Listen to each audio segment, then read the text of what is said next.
Sederalun, 8 rumah warga di Dusun Kede, Desa Labuhan Kede, Kecamatan Sungai Raya, Aceh Timur, ludes terbakar pada Kamis 2 April sekitar pukul 4 waktu Indonesia Barat.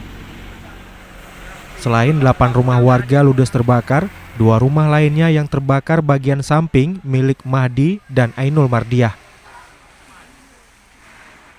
8 unit lainnya milik Oimudin, Zulkifli, Jasmani Ubid, Dede, Abdullah Mutalib, Sabdun Lingga, Syarifah, dan salah satunya ruko yang dijadikan gudang bubut milik almarhum Muzakir. Jam setengah 4, jam 3.30 kayak gitu kira-kira.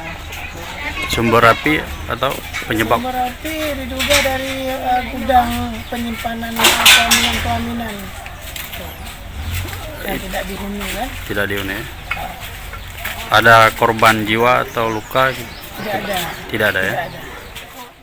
Menurut saksi mata, sumber api dalam kebakaran ini berasal dari salah satu rumah yang dijadikan gudang penyimpanan teratak pelaminan.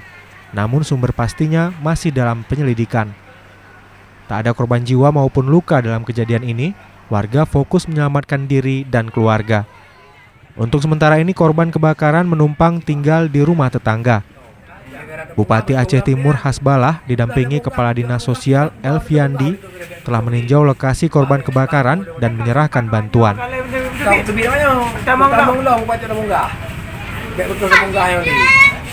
Karena ini kena musibah, ya kan?